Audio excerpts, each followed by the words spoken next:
Membicarakan penting tidaknya nyawa seseorang itu bukan jalan keluar yang baik. Ingat dokter yang super. Satu pasien berarti satu nyawa yang harus kita selamatkan.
Ada apa? Mau ngagetin kakak lagi? Enggak. Orang saya mau pengen tanya aja. Emangnya Mbak mau kemana? Kok kayaknya mau pergi jauh? Kakak mau ke rumah sakit. Ke rumah sakit? Kakak kan nggak sakit. Kakak mau menenangkan diri. Cuma beberapa minggu aja kok. Marwan jangan kemana-mana ya. Rajin bantu ibu, jangan nakal dan jangan pergi-pergi. Nggak mau. Pokoknya nggak mau. Pokoknya Marwan mau pergi. Memangnya Marwan mau pergi kemana? Ke pesta. Dokter Diana kan mau jadi pengantin. Dokter Diana mau menikah. Emangnya Mbak nggak dapat undangan? Wah, dengan siapa? Dengan dokter Gunawan, pacarnya itu. Bukan. Bukan sama pacarnya itu. Orang calon pengantinnya aja ganteng banget tok. Kayak Marwan. Oh ya? Siapa namanya? Ya nggak tahu. Orang saya nggak pernah tanya. Ini undangannya. Baca sendiri aja deh.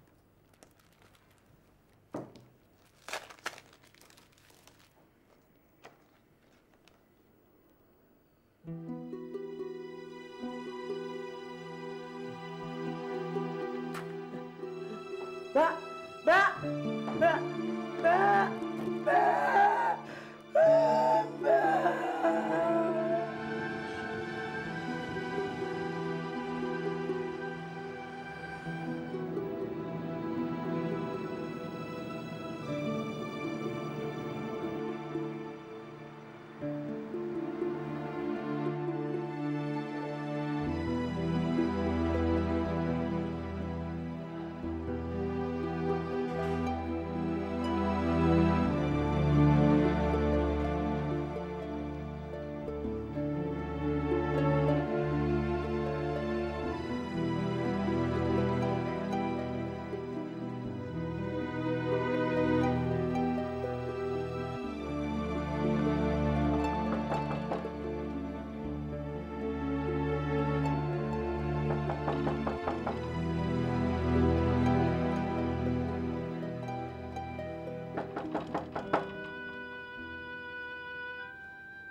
Cari siapa, Pak? Dokter Diananya ada? Kemungkinan nanti malam baru pulang, Pak. Oh, terima kasih ya.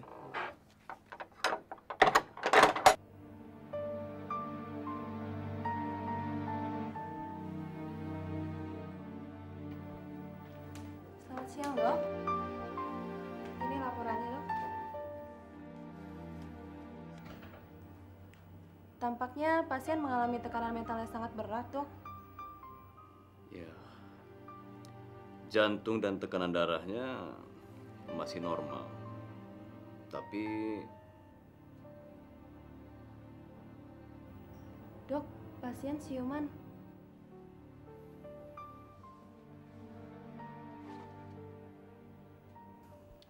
Kamu masih ingatkan dengan saya? saya, Dokter Gun, kamu masih ingat kan? Saya masih ingat, dokter.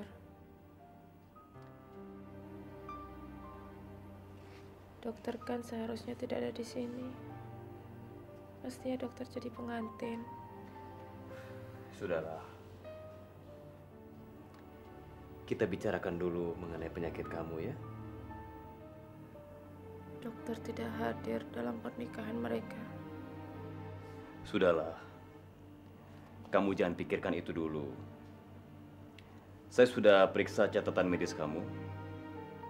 Kira-kira 2 bulan yang lalu, kamu pernah memeriksakan sel-selmu.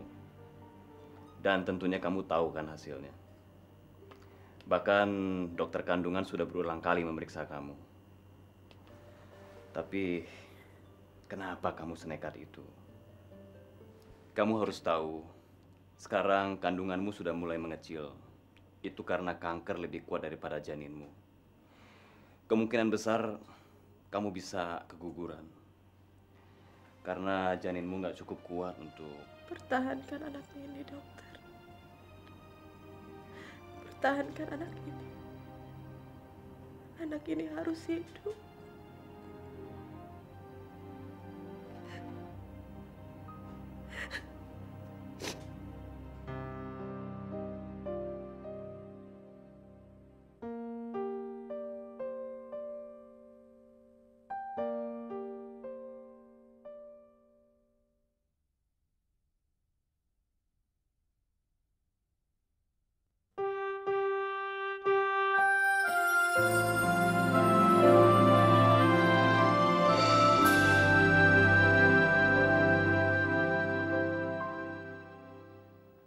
Sekarang Papa merasa lega. Artinya beban sudah lepas semua. Tentu. Coba saja kamu pikir. Apa yang harus Papa khawatirkan? Kenapa Papa begitu setuju dengan Johan? Padahal Papa tahu, dia sudah pernah gagal dalam berumah tangga. Ya, barangkali itulah yang namanya jodoh. Mau apa lagi, Papa? Tapi, ada apa sebenarnya? Nggak ada apa-apa kok, Pak.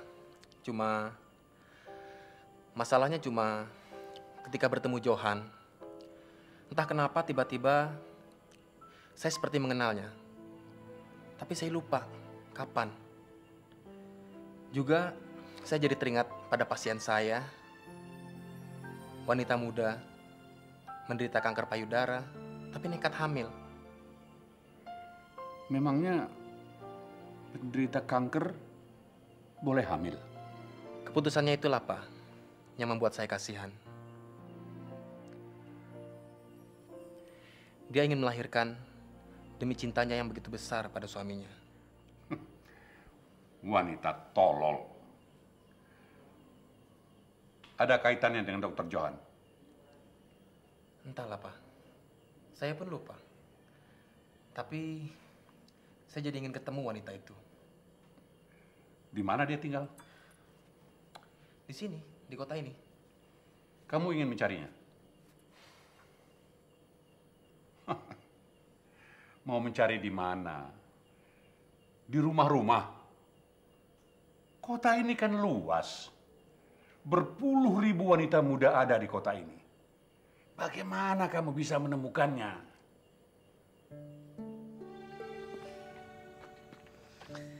Kenapa tidak?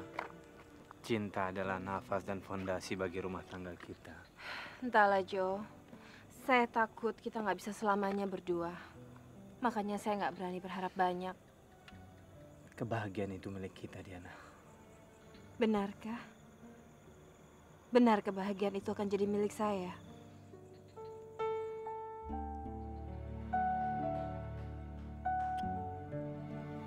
Tidak ada yang bisa memisahkan kita. Yang hanya bisa memisahkan kita hanya maut, Dian.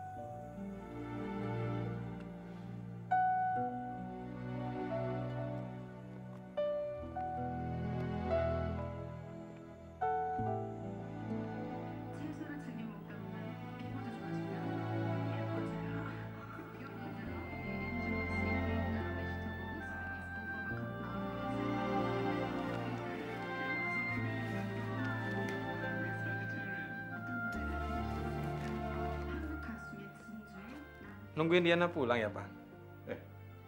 Kamu belum tidur? Belum, Pak. Malah pengen baca buku ini. Oh, bagus. Bagus buku itu. Isinya juga sangat menarik. Ya, kira-kira agar orang itu bisa tahu akan dirinya sendiri. Jadi, dia tidak mau menang sendiri, tidak egois, dan tidak sok tahu. Papa tidur saja dulu, biar saya yang tunggu Diana. Nggak apa-apa. Ini sudah biasa Papa lakukan kok. Udah, nggak apa-apa. Tenang aja.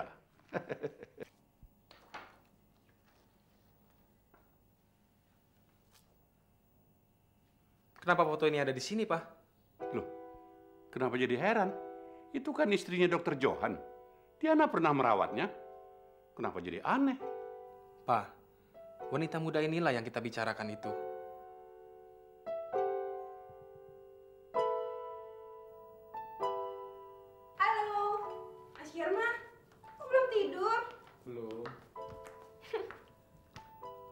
Loh.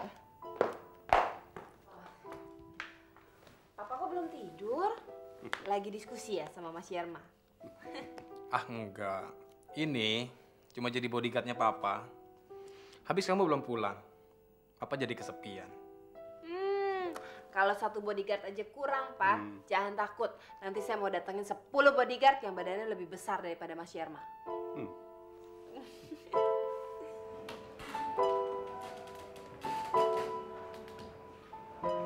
Gimana, Bu?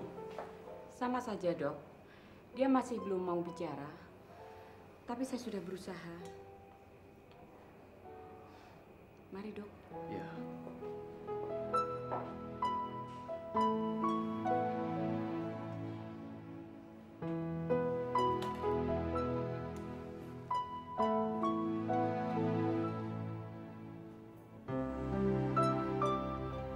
Buat apa kamu membisu seperti itu? Nggak ada gunanya kan?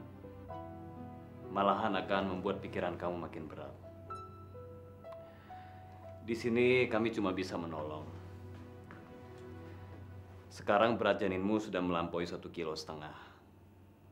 Dan kalau kita tidak bisa mengamankannya, sewaktu-waktu kita akan lakukan operasi. Jadi ya, kamu harus siapkan diri kamu.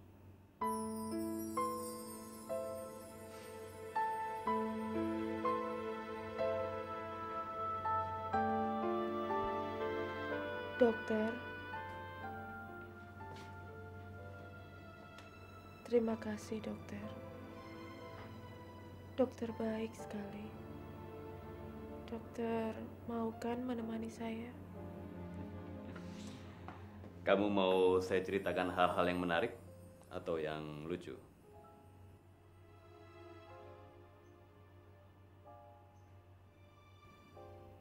Saya cuma ingin ditemani, dokter. Entah kenapa tiba-tiba saya merasa sangat takut. Saya merasa sendirian, kesepian, hidup sebatang kara. Sepertinya saya orang paling sial di dunia ini. Rasanya saya pengen mati saja, dokter.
Tolong jangan salahkan kami. Ini bukan kemauan kami, tapi sudah menjadi takdir.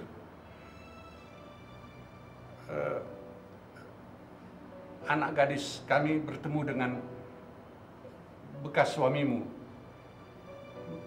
Mereka saling jatuh cinta dan sebentar lagi mereka akan menikah. Saya mohon izinkanlah mereka bersatu.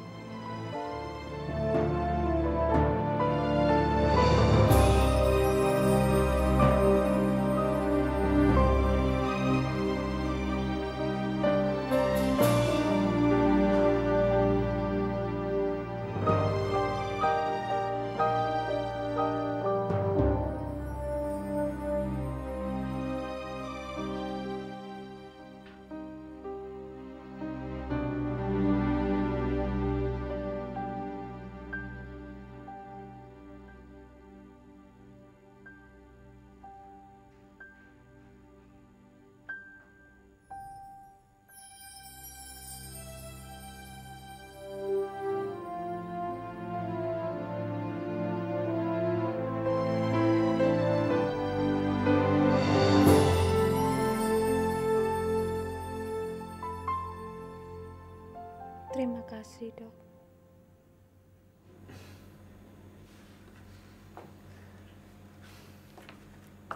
Gimana perasaan kamu sekarang? Sejak mengidap penyakit kanker ini, perasaan saya sering kosong dan hampa.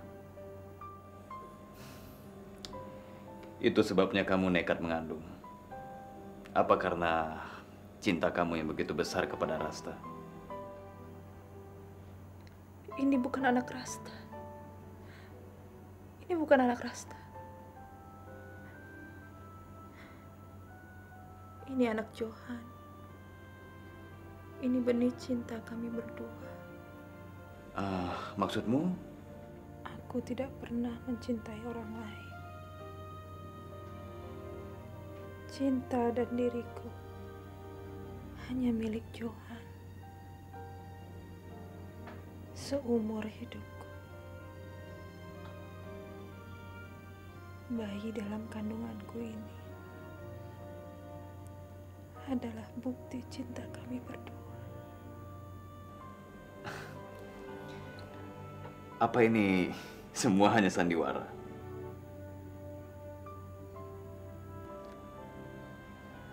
Lalu, bagaimana hubunganmu dengan Rasta sekarang?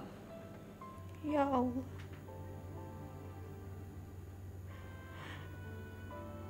apakah ini hukuman?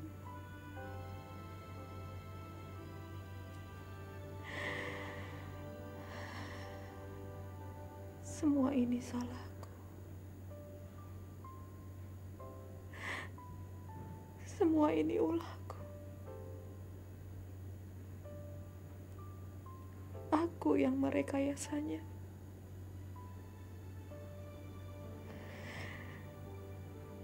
Bertahun-tahun kami sangat menantikan kehadiran anak. Bukankah sebuah keluarga belum lengkap tanpa seorang anak?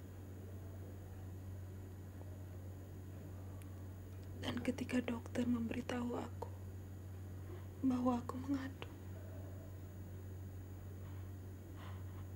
aku sangat bahagia.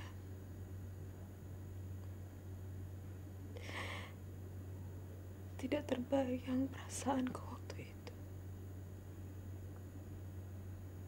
Tapi Tuhan memvonisku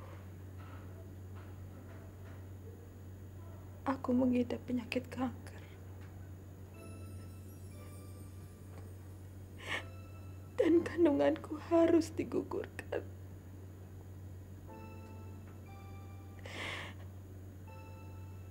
Aku menolak. Yang kupikirkan saat itu adalah bagaimana caranya menyelamatkan bayiku.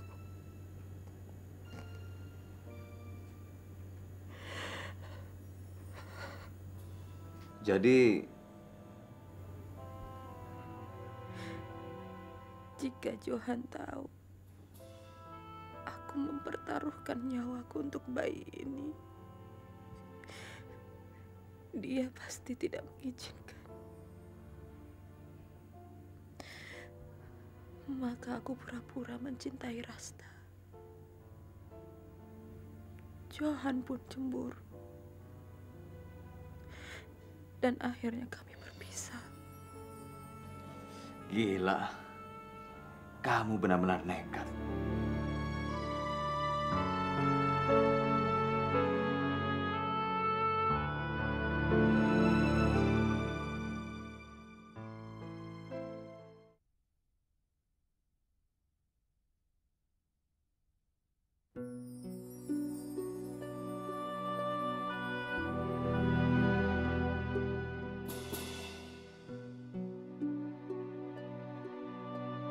Semua yang saya lakukan adalah demi cinta saya yang tulus kepada Johan. Dan dengan perasaan hancur, saya harus merelakan Johan pergi dari saya.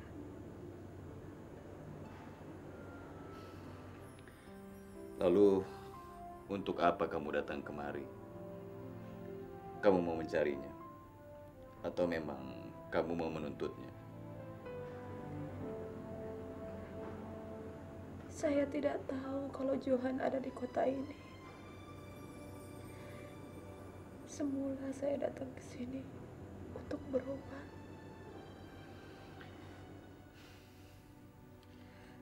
Setelah kamu menemui dia, terus kenapa kamu menghindarinya?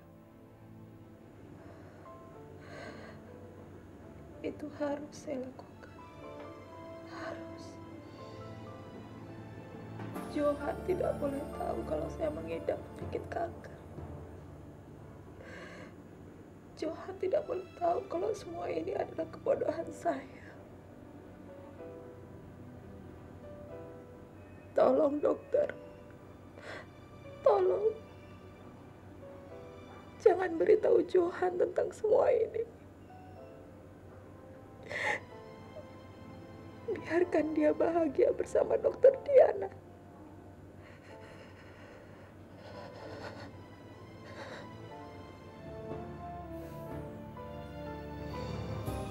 Kamu membutuhkan kehadirannya.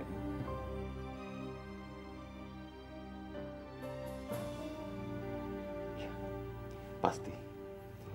Kamu pasti membutuhkan suami kamu.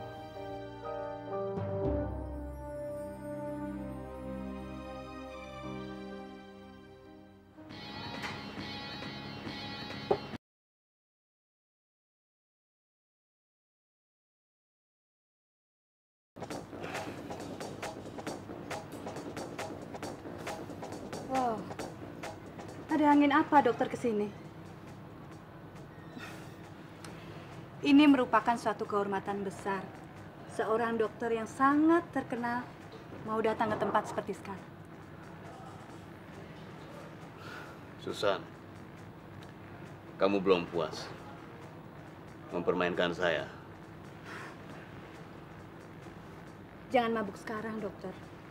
Tunggu beberapa hari lagi. Maksud kamu pada pernikahan Johan dan dia?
Johan,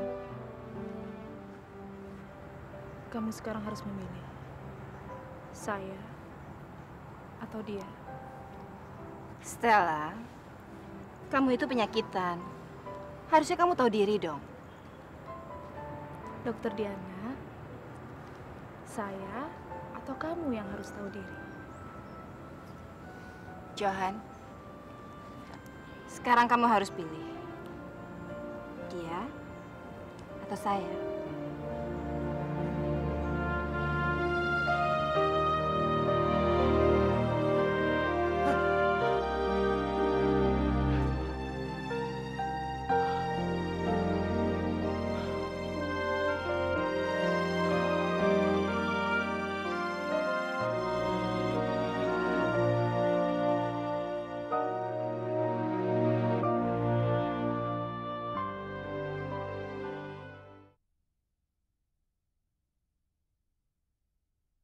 Ya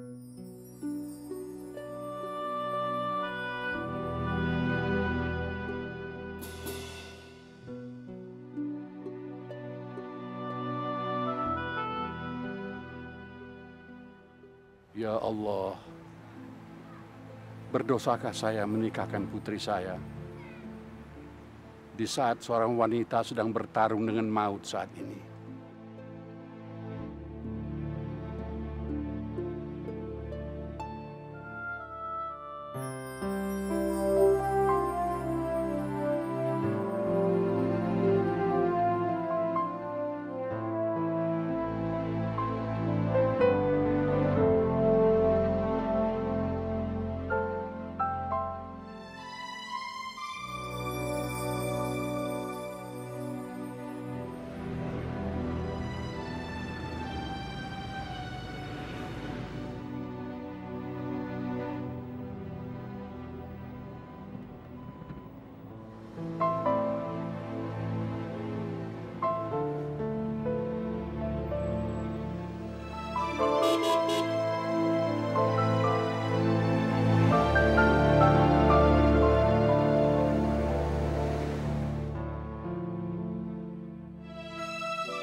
Selamat ya. Bu Arsa, thank you.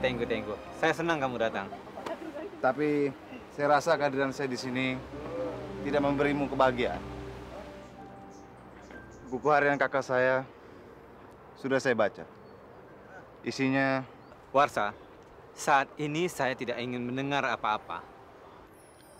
Johan, ini penting. Kalau kamu tidak mau mendengarnya, kamu akan menyesal. Semoga aku tidak akan pernah menyesalinya, Warsa. Kakakku itu mandul. Dia tidak bisa mempunyai anak. Dia itu sakit. Barusan kamu bilang apa? Tabrakan yang menimpanya telah merenggut kelaki-lakiannya. Jangan bohongin saya, Warsa. Tolong kamu jangan bohongin saya pada saat seperti ini. Itulah kenyataan pahit hidupnya.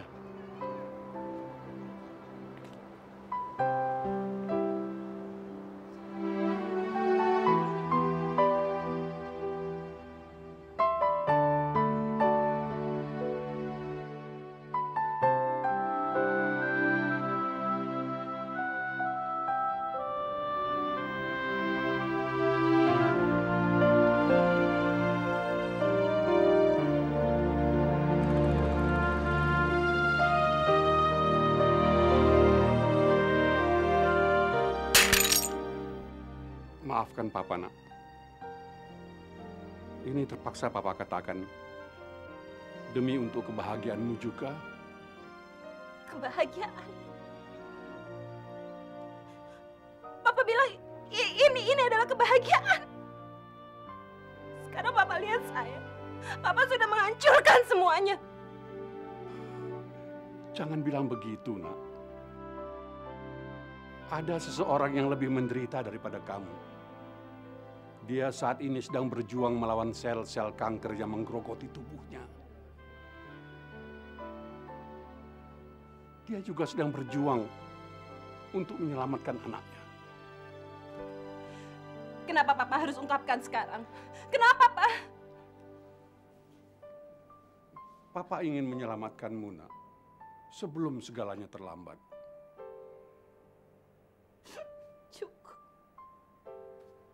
Dulu kan Papa yang maksa saya untuk menikah dengan Johan. Saya nurut. Dan bagi saya, Pak, sekali saya mengangguk, saya tetap harus menjalankannya. apapun yang terjadi.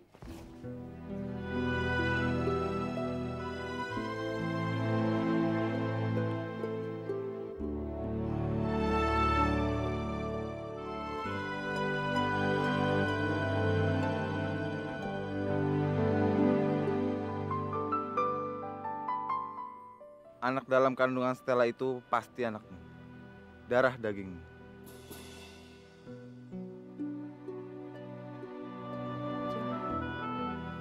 Stel, kalau benar-benar dia mencintai saya, dia nggak mungkin membiarkan sel-sel itu menggerogoti tubuhnya, Gun. Nggak mikir dia barangkali. Tapi saya yakin dia masih bisa diselamatkan. Tapi kan itu masih bisa, Gun. Belum ada kepastian, kan? Johan, kita harus berani berharap. Kenapa kamu nggak cerita sama saya? Kenapa kamu nggak katakan yang sebenarnya, keadaan yang sebenarnya? Kenapa, Stella? Sekarang, kamu bisa bersenang-senang dengan istrimu itu. Tuhan itu adil. Tuhan tidak akan membiarkan saya melakukan kesalahan yang lebih fatal lagi. Enggak, Tel. Saya nggak jadi menikah dengan dia. Maksudmu?